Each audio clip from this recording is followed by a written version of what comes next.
Hi friends, welcome to Redex Media. இன்னைக்கு நம்ம ரொம்ப சீரியஸான மேட்டரை பற்றி பேசணும். அது மட்டும் இல்லை, ரெண்டு இம்பார்ட்டண்ட் வைரஸை பற்றி பேசணும். அதில் ஒன்று வைரஸ், இன்னொன்று வைரஸ் இல்லை, வைரஸாக உருவாயிருக்கு. ஸோ இதை சார்ந்து கேரளாவில் இப்போது ஒருத்தருக்கு நிப்பா வைரஸ் இருக்குதுன்னு உறுதி செய்யப்பட்டது. அவர் இறந்தும் போயிட்டார். அவரை சார்ந்து இருக்கக்கூடிய நபர்களுக்கு யாருக்கெல்லாம் வைரஸ் இருக்குது, அதே மாதிரி அந்த ஏரியாவில் இப்போ இறந்து போன அந்த நபர் அவர் வீட்டுக்கிட்ட இருந்து இறந்து போன நபர் வீட்டுக்கிட்ட இருந்து கிட்டத்தட்ட ஒரு 9 கிலோமீட்டர் டிஸ்டன்ஸில் ஆல்ரெடி ஒரு பையன் வந்து 9 வயசு படிக்கக்கூடிய ஒரு பையன் வந்து இறந்து போயிருக்கிறாரு. அவரும் இந்த நிப்பா வைரஸில் தான் இறந்தாருன்னு சொல்லிட்டு சுகாதார டிபார்ட்மெண்ட்லேருந்து வீணா ஜார்ஜ் அவர்கள் உறுதி செய்திருக்கிறாங்க. அது மட்டும் இல்லை, கேரளாவில் இருக்கக்கூடிய தியேட்டர், ஸ்கூல்ஸ், அப்புறமா shopping malls, company, factories, public walkins, இது எல்லாமே லாக்டவுன் மாதிரியே கண்ட்ரோலில் எடுத்துகிட்டு வந்திருக்கிறாங்க. லாக்டவுன்னா நம்ம 2019 நடந்த லாக்டவுன் கிடையாது, 2024 அதுவும் பக்கத்தில் இருக்கிற கேரளா மாநிலத்தில் ரொம்ப ஸ்ட்ரிக்டாக கடைப்பிடிக்கிறாங்க. இது இன்னும் நிறைய பேருக்கு பரவக்கூடாது அப்படின்னு சென்ட்ரலில் புதுசாக குரங்கு அம்மையும் எப்படி பாதிக்கப்பட்டிருக்கு, குரங்கை அம்மை கேரளாக்குள்ளே வந்திருக்கா இல்லையா அப்படின்றதையும் இன்றைக்கி நம்ம டீட்டெயிலாக பார்க்கலாம். அது மட்டும் இல்லை, இந்த நிப்பா வைரஸ் அண்ட் சூப்பர் பக்ஸ்ன்ற ஒரு புது வைரஸ், அது மட்டும் இல்லை இந்த குரங்கம்மை நம்ம இந்தியாவுக்குள்ளே இன்னும் மற்ற அதர் கண்ட்ரீஸில் எங்கெங்கெல்லாம் பரவப்பட்டிருக்கு, இதனால் எத்தனை பேர் பாதிக்கப்பட்டிருக்கிறாங்க, எத்தனை பேர் உயிர் இறந்துருக்கிறாங்க அப்படின்றத இன்னைக்கு முழு டீட்டெயிலோட இன்னைக்கு நம்ம வீடியோவில் பார்க்குறோம். பாயிண்ட் நம்பர் 1 நம்ம பார்க்கலாம். சைக்காலஜிக்கு ஸ்டூடெண்ட் பெங்களூரில் ஒரு இளைஞர் படிச்சுட்டு இருந்தார். அவர் படிச்சுட்டு இருக்கிற இந்த ஆகஸ்ட் மந்த் எண்டில் சைக்காலஜிக்கு ஸ்டூடெண்ட் இந்த பெங்களூரில் படிச்சுட்டு இருக்கிற இந்த இளைஞன் உடம்பு சரியில்லை, தலைநோவு, ஜாயிண்ட் பெயின், டிசென்ட்ரி, இந்த மாதிரி நிறைய விஷயங்களுக்கு வந்து பாதிப்புக்கு உள்ளாகிறாரு. ஸோ இவருக்கு உடம்பு சரியில்லையே அப்படின்னு சொல்லிட்டு என்ன பண்ணுறாருன்னா, கிளம்பி வந்து இவர் கேரளாவுக்கு வர்றாரு, கோழிக்கோடுக்கு ஊருக்கு வர்றாரு. ஊருக்கு வந்த பிறகு அங்கேயும் கொஞ்ச நாள் இதே ஃபீவர், இதே ஜுரத்திலே இருக்கிறாப்புல. ஒரு நாள் என்ன ஆயிடுச்சுன்னா, காலில் வந்து ஆல்ரெடி ரொம்ப வீக்காக இருக்கக்கூடிய இந்த நபருக்கு காலில் அடி விழுந்துருது. காலில் அடி விழுந்த இந்த நபர் என்ன பண்ணுறாங்கன்னா, அங்கே ஒரு 2-3 ஹாஸ்பிட்டலுக்கு கூப்பிட்டு போகிறாங்க. அந்த காலில் இருக்கிற அடி வந்து குணமாக மாட்டேங்குது, அந்த புண்ணு ஆற மாட்டேங்குது.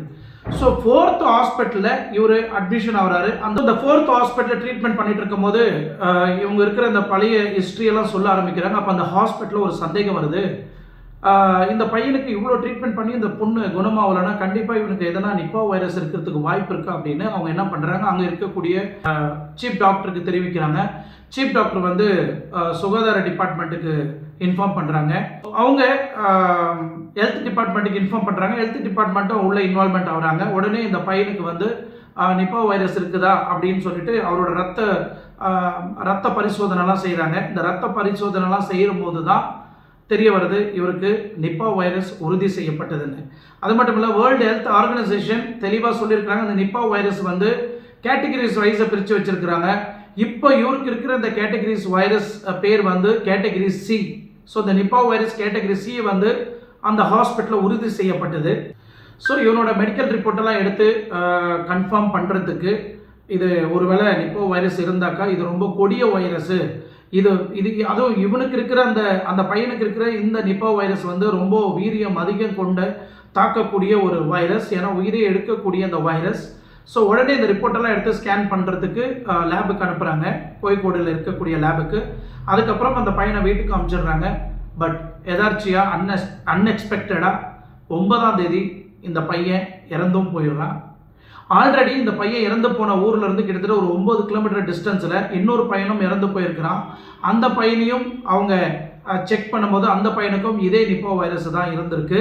இந்த நிப்பா வைரஸ் இருக்கிறது உறுதி செய்யப்பட்ட நம்ம சுகாதார டிபார்ட்மெண்ட்டும் மெடிக்கல் கவுன்சிலிங்கும் கேரள அரசாங்கமும் ஒன்று கூடி உடனே ஒரு டிஸ்கஷன் ஃபார்ம் பண்ணுறாங்க.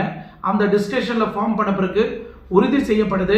உடனே என்ன பண்ணுறாங்க, இந்த ஃபேமிலியை சார்ந்தவங்க எல்லாருமே அவங்களோட வளையத்துக்குள்ளே அழைக்கிறாங்க. இந்த பையனோட ஃப்ரெண்ட்ஸு, காலேஜ் மேட்டு, ஸ்கூல் மேட்டு, வீட்டு பக்கத்தில் இருக்கிற கொலீக்ஸு, அப்புறம் யார் கூடலாம் இவர் ட்ராவல் பண்ணார், பெங்களூரில் யார் கூடலாம் இருந்தார், அப்புறம் எந்த பஸ்ஸில் வந்தார், இதெல்லாம் வந்து இவங்க ஐடென்டிஃபை பண்ணி இது எல்லாத்தையுமே ஆராய்ச்சி பண்ணி இவங்க எங்கெங்கே ட்ராவல் பண்ணாங்களோ அவங்கள எல்லாரையும் வர வச்சு இவங்களை எல்லாரையும் ஒரு ஜோனுக்குள்ளே அடைச்சி இவங்களுக்கு எல்லாருக்கும் நிப்பா வைரஸ் இருக்குதா அப்படின்னு ஒருத்தராக செக் பண்ணி ஐடென்டிஃபை பண்ணுறாங்க. அதில் சில பேருக்கு இந்த நிப்பா வைரஸ் இருக்கிறத வந்து ஐடென்டிஃபை பண்ணி உறுதி செய்யப்பட்டிருக்கு.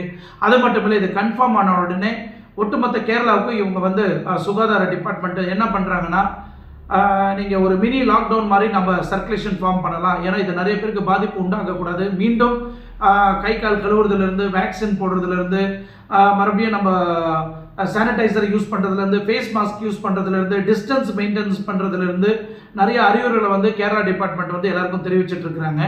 ஸோ மீண்டும் schools, factories, shopping mall, theatres இந்த மாதிரி எல்லாத்தையும் நீங்கள் லாக்டவுனுக்கு எடுத்துகிட்டு வரணும். இதெல்லாம் கண்ட்ரோலுக்கு வர வரைக்கும் மீண்டும் யாருமே கூடிய கூட்டங்களும் யாரும் கேங்காக கூட்டம் சேரக்கூடாது அப்படின்னு ரொம்ப ஸ்ட்ரிக்டாக கேரளா அரசாங்கம் வந்து அறிவிச்சிருக்கிறாங்க. அது மட்டும் இல்லை, கேரளா பார்டர், நீங்கள் தமிழ்நாடு பார்டராக இருக்கட்டும், இல்லை கர்நாடகா பார்டராக இருக்கட்டும், இல்லை ஆந்திரா பார்டராக இருக்கட்டும், இல்லை மற்ற எந்த பார்டராக இருந்தாலும் எல்லா பார்டர்லையும் ரொம்ப ஸ்ட்ரிக்டாக வந்து இவங்களுக்கும் இந்த மாதிரி நிப்பா வைரஸ் இருக்குதா அப்படின்னு நிறைய பேர் வந்து சுகாதார டிபார்ட்மெண்ட் வந்து செக் பண்ணிட்டு இருக்கிறாங்க.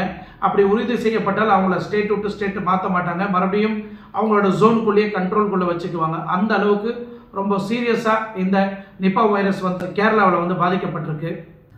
இந்த நிப்பா வைரஸ் எப்போ தொடங்கப்பட்டது, எந்த கண்ட்ரியில் தொடங்கப்பட்டது, எப்படி இது உருவானது அப்படின்னு நீங்கள் பார்த்தீங்கன்னா, இந்த டிசீஸ் வந்து 1998லேருந்து 1999ல் கண்டறியப்பட்டது. எங்கிருந்துன்னா பன்னிக்கிட்ட இருந்து. இந்த பன்றிக்கிட்ட இருந்து இந்த நிப்பா வைரஸ் வந்து பரவி இருக்கு. இதை பரவலை கண்ட்ரோல் பண்ணுறதுக்காக மலேசியா கவர்மெண்ட்டும் சிங்கப்பூர் கவர்மெண்ட்டும், ஏன்னா அந்த கண்ட்ரியில் தான் முத தொடங்கப்பட்டது அந்த இயரில், இந்த கவர்மெண்ட் என்ன பண்ணியிருக்கிறாங்கன்னா கிட்டத்தட்ட 1 மில்லியன் பன்றிகளை வந்து கொன்று புதைச்சிருக்கிறாங்க. கிட்டத்தட்ட 10 லட்சம் பன்றி கூட்டத்தை ஒட்டுமொத்தமாக அழிச்சு புதைக்கப்பட்டிருக்கு இந்த நிப்பா வைரஸை கண்ட்ரோல் பண்ணுறதுக்காக.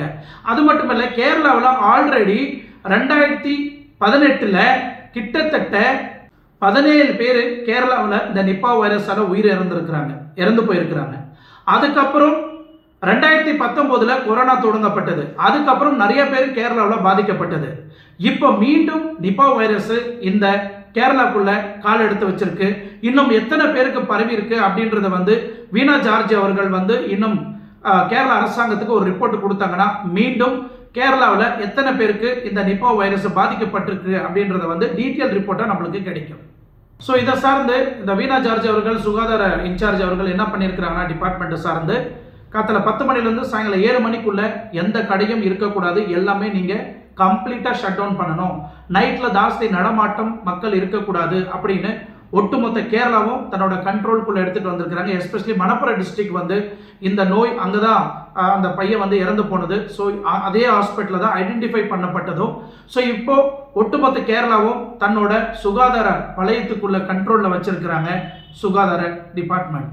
கிட்டத்தட்ட 66 டீம்ஸ், சுகாதார டீம்ஸ் வந்து அந்த மணப்புரம் ரேடியேஷனில் இருக்கக்கூடிய ஒரு 3-4 கிலோமீட்டர்ஸ்க்கு ரேடியேஷனில் இந்த சுகாதார டிபார்ட்மெண்ட் அமைப்பை வந்து அமைச்சிருக்கிறாங்க. இந்த கியாஸ்க் மாதிரி அமைச்சு அங்கே இருக்கக்கூடிய மக்களுக்கெல்லாம் என்னென்ன லேட்டஸ்ட்டாக வந்த நோய்கள், அவங்களோட ரிப்போர்ட்டு, யாருக்கு என்னென்ன டிசீஸ் இருக்குது அப்படின்னு சொல்லிட்டு கணக்கெடுக்கப்பட்டு இருக்கு. ஸோ இது இன்னும் தீவிரமாக வந்து சுகாதார டிபார்ட்மெண்ட் வந்து ரொம்ப ஹார்ட் ஒர்க் பண்ணி இதை ஐடென்டிஃபை பண்ணிட்டு இருக்காங்க. இன்னும் நிப்பா வைரஸ் யாருக்காவது பாதிக்கப்பட்டிருக்கா அப்படின்னு. ஆல்ரெடி அந்த பையன் இறந்து போன அந்த நிப்பா வைரஸ்க்காக பெங்களூர்லேருந்து வந்த அந்த இளைஞரை இறந்து போனார் இல்லையா, அவரோட அந்த இறுதி ஊர்வலத்துக்கு கிட்டத்தட்ட ஒரு 16 பேர் பசங்க, அவனோட க்ளோஸ் ஃப்ரெண்ட்ஸுங்க வந்திருக்கிறாங்க. அந்த 16 ஃப்ரெண்ட்ஸுங்களையும் வந்து இந்த நிப்பா வைரஸில் பாதிக்கப்பட்டிருக்கும் சந்தேகத்தில் இவங்களை 16 பேரையும் குவாரண்டைன் பண்ணப்பட்டிருக்கு.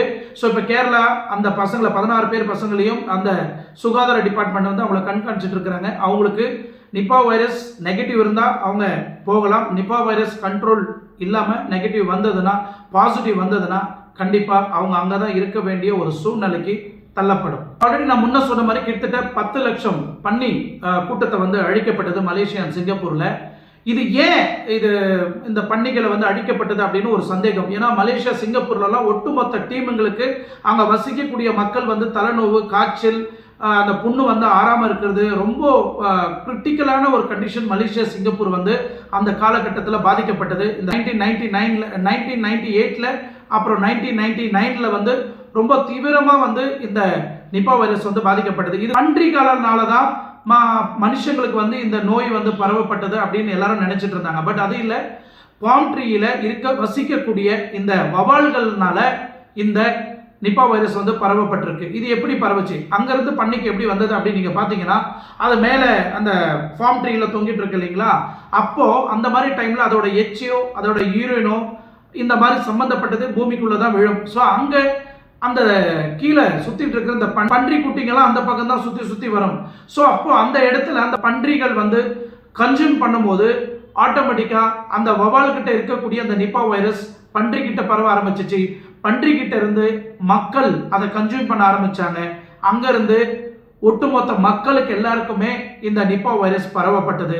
அதுக்கப்புறம் அங்கே இருக்கக்கூடிய சுகாதார டிபார்ட்மெண்ட்டும் மெடிக்கல் டிபார்ட்மெண்ட்டும் மலேசியன் சிங்கப்பூர் கவர்மெண்ட்டும் என்ன பண்ணுறாங்கன்னா, இருக்கக்கூடிய ஒட்டுமொத்த ஆல்மோஸ்ட் ஒரு 1 மில்லியன் பன்றிகளை வந்து கொண்டு புதைச்சி அந்த இடமே இல்லாமல் தடையுமே இல்லாமல் அந்த பன்றி கண்ணுக்குட்டிங்க எல்லாம் அந்த பன்றி குட்டிங்க எல்லாமே சதிக்கப்பட்டது.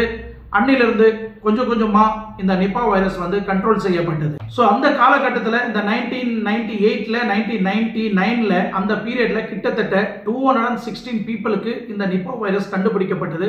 அதில் கிட்டத்தட்ட ஒரு 100-120 பேர் வந்து இறந்தும் போயிட்டாங்க. காலகட்டம் முடிஞ்ச பிறகு தான் 2018ல் கேரளாவில் இந்த வைரஸ் வந்து அப்பப்போ வந்துட்டு போயிட்டு இருந்தது.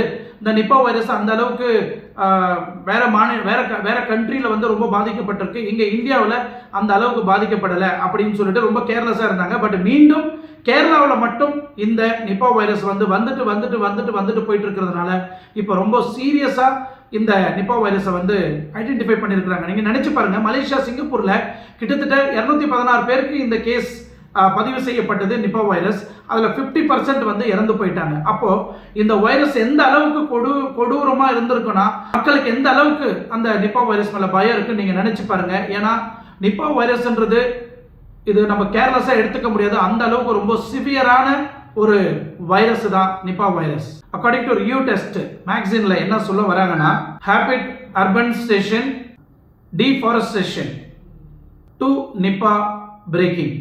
அப்படின்னா நாம் இப்போ இத்தனை நாளாக வராத இந்த நிப்பா வைரஸ் எதுக்கு மக்களை வந்து இந்த அளவுக்கு பாதிக்குது அப்படின்னு நீங்கள் பார்த்தீங்கன்னா, இப்போ நிறைய பேர் ரியல் எஸ்டேட் டெவலப்மெண்ட் பண்ணுற ஒரு பேரில் இன்னைக்கு ஒட்டுமொத்த மக்களும் இந்த ரியல் எஸ்டேட் அதிபர்கள் ஆகட்டும், இல்லை காடுகளை அழிக்கக்கூடிய மக்களாகட்டும், இந்த மாதிரி நம்ம காடும் சிட்டியில் வாழக்கூடிய மக்களும் இப்போ இன்ட்ராக்ட் ஆகிட்டு இருக்கிறோம். ஸோ காடும் நம்ம பக்கம் இன்ட்ராக்ட் ஆகிட்டு இருக்கு, மக்களும் காட்டுக்குள்ளே இன்ட்ராக்ட் ஆகிட்டு இருக்கிறாங்க. ஏன்னா கொஞ்சம் கொஞ்சமாக காடுகள்லாம் நம்ம அழிக்கப்பட்டு இருக்கு. இதை சார்ந்து இங்கே கனெக்டிவிட்டி ஆகும்போது இந்த நிப்பா வைரஸ் வந்து மக்களை பாதிக்குது, மக்கள் மூலிமா மக்களுக்கு பாதிக்குது. ஒட்டுமொத்த உலகத்துக்கும் இந்த நிப்பா வைரஸ் பரவப்படுது. எஸ்பெஷலி கேரளா வந்து ஒரு காட் ஓன் கண்ட்ரின்னு சொல்லுவாங்க. அதுவே ஒரு பெரிய காடு இருக்கக்கூடிய ஒரு ஊர் தான். அதுவும் மணப்புரம் டிஸ்ட்ரிக்ட் வந்து ரொம்ப பெரிய டிஸ்ட்ரிக்ட். அங்கே வசிக்கக்கூடிய அந்த வவாலை வந்து யாரோ டிஸ்டர்ப் பண்ணுறாங்க, நிறைய பேர் டிஸ்டர்ப் பண்ணுறாங்க. நீங்கள் பழைய பாழடைஞ்ச கோயில், இந்த பழைய மலைப்பகுதிக்குள்ளே நீங்கள் உள்ளே போனீங்கன்னா, இந்த பாறைக்குள்ளே உள்ளே போனீங்கன்னா, இல்லை ஃபாரஸ்ட்குள்ளே உள்ளே போனீங்கன்னா, ரொம்ப நாள் அந்த இடத்துக்குள்ளே யாருமே போயிருக்க மாட்டாங்க. அந்த மாதிரி இடத்துலலாம் மக்கள் உள்ளே போக ஆரம்பிக்கும் போது அங்கே இருக்கக்கூடிய வவாலெல்லாம் வெளியே வர ஆரம்பிக்குது. அது மேலே இருக்க அது அந்த பறக்கும் போதோ இல்லை அதை நம்மளை பாஸ் பண்ணி வெளியே போகும்போதோ அது எச்சியோ அதோட யூரினோ நம்ம மேலே பட்டாக்கா நம்மளுக்கு பெரிய லெவலில் பாதிக்கப்படுது. இது உடனே பாதிக்குமா அப்படின்னு நீங்கள் பார்த்தீங்கன்னா, கண்டிப்பாக உடனே நம்மளை பாதிக்காது. கிட்டத்தட்ட 4லேருந்து 16 நாள் இல்லை ஒரு 20 நாளுக்குள்ள இதோட வீரியம் பலம் அடையும். ஸோ அப்போ தான் நம்மளுக்கு இந்த நிப்பா வைரஸ் இருக்கிறது அறிகுறி வந்து நம்மளுக்கு தெரிய வரும். ஸோ அப்போ தான் இன்னும் இந்த நிப்பா வைரஸ் நம்ம உடம்பு எந்த அளவுக்கு பாதிக்கப்பட்டிருக்குதுன்னு ஐடென்டிஃபை பண்ண முடியும். இந்த நோய் பாதிக்கப்பட்டால் என்னென்னலாம் சிம்டம்ஸ் இருக்கும் அப்படின்னு பார்த்தீங்கன்னா, பிரெயினை வந்து ஃபஸ்ட்டு எஃபெக்ட் பண்ணும். ரெண்டாவது ஞாபக மறதி ரொம்ப கம்மியாகிறதுக்கு வாய்ப்பு இருக்குது. நம்ம இப்போ ஒரு புக்கை படிச்சுட்டு இருப்போம், அந்த புக்கை நம்ம மனப்பாடம் பண்ணி மீண்டும் நம்ம இன்னொரு புக்கில் அதை டிரான்ஸ்லேட் பண்ணி எழுதும்போது நம்மளுக்கு நம்ம மைண்டே நம்ம கண்ட்ரோல் இருக்காது. ஏன்னா அந்த அளவுக்கு மைண்டை வந்து டிஸ்ட்ராக்ட் பண்ணி விட்டுரும். ஸோ டிஸ்ட்ராக்ட் பண்ணி விடும்போது நம்ம மைண்டை நம்ம கண்ட்ரோல் இருக்காது. நம்ம என்ன பேசுகிறன்றது நம்மளுக்கு தெரியாது. ஜாயிண்ட் பெயின்லேருந்து, தலைநோவுலேருந்து, வாமிட்டிங் சென்ஸ்லேருந்து கோமா ஸ்டேஜ் போகிற அளவுக்கு இந்த நிப்பா வைரஸ் வந்து தாக்கப்படும் பொதுமக்கள். அது மட்டும் இல்லை, ஈவன் இந்த வவால்கள் காட்டில் வசிக்கிற காட்டில் விளைய வைக்கக்கூடிய நிறைய பழங்கள் இருக்கலாம். இந்த பழத்தை கடிச்சிருக்கலாம், இல்லை இந்த பழத்து மேலே எச்சிப்பட்டிருக்கலாம், அது மார்க்கெட்டுக்கு வந்திருக்கலாம். அந்த மார்க்கெட்டில் இதை வாங்கியிருக்கலாம், வாங்கி சாப்பிட்ருக்கலாம், கன்சியூம் பண்ணியிருக்கலாம். இதனால கூட இந்த நிப்பா வைரஸ் வர்றதுக்கு வாய்ப்பு இருக்குது. அது மட்டும் இல்லை, நிறைய பேர் நம்ம எல்லாரும் பேசுவோம் கிளி கடிச்ச மாங்காய் ரொம்ப ருசியாக இருக்கும் அப்படின்னு. ஸோ இந்த மாதிரி பூச்சி கடிச்ச பழங்கள்லாம் வந்து ரொம்ப டேஸ்ட்டாக இருக்கும், ரொம்ப இனிப்பாக இருக்கும் அப்படின்னு சொல்லுவாங்க. பட் அது வந்து நிஜம் கிடையாது. விவசாயம் பண்ண வேண்டிய பூமியில பொதுமக்கள் வீடு கட்டிக்கிறீங்க, வீடு கட்டி அதில் வசிக்கிறீங்க, எல்லாருமே வாழ்றோம். இப்போ நம்ம விவசாயம் மறுபடியும் பண்ணணும் அப்படின்னு ஆசை வரும்போது என்ன பண்றோம்? காடை வந்து அழிக்கிறோம். காடை அழிச்சு தான் அந்த இடத்துல நம்ம விவசாயம் பண்றோம். ஸோ இந்த மாதிரி டைம்ல தான் இந்த மாதிரி டிரான்சாக்ஷன் வைரஸ் எல்லாம் வந்து இருக்கிற யாரா இருந்தாலும் சரி, நாம ஒவ்வொரு விஷயமும் சரி, நம்ம பூமி மேல கையை வைக்கும் போதெல்லாம் நம்மளுக்கு பிரச்சனை மேல பிரச்சனை வந்துட்டு தான் இருக்கு. நம்ம எப்பெல்லாம் ஏரி குளங்கள் இதெல்லாம் அடிச்சு நம்ம வீடு கட்டி அப்பார்ட்மெண்ட் கட்டுறோம், அங்க ஃப்ளட் வருது, மழை வந்தால் யாருமே தங்க முடியாத சூழ்நிலைக்கு ரொம்ப எக்கச்சக்கமான பாதிப்பு உண்டாகுது. இதே மாதிரி காட்டுக்குள்ளே வசிக்கக்கூடிய மக்கள் நிறைய பேர் தன்னோட நிலத்திலேயே எல்லாத்தையும் மட்டம் பண்ணி வீடு கட்டி அப்பார்ட்மெண்ட் கட்டிக்கிறீங்க, இண்டிபெண்டன்ட் விலாஸ் கட்டிக்கிறீங்க.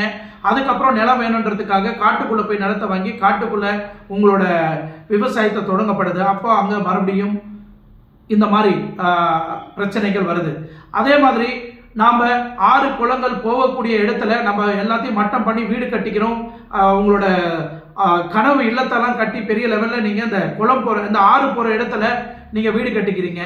அதுக்கு தான் வயநாட்டில் இந்த நிலச்சரிவு வந்து எந்த அளவுக்கு பாதிக்கப்பட்டது இதெல்லாம் நீங்கள் புரிஞ்சுக்கிங்க. பூமி மேலே நீங்கள் எப்பெல்லாம் கை வைக்கிறீங்களோ, பூமி நிலத்தை வந்து எப்பெல்லாம் நீங்கள் சட்ட ரீதியாகட்டும். ஸோ இன்னைக்கு நம்ம பேசியிருக்கிற இந்த வீடியோ உங்களுக்கு எல்லாருக்கும் ரொம்ப பிடிச்சிருக்கும்னு நினைக்கிறேன்.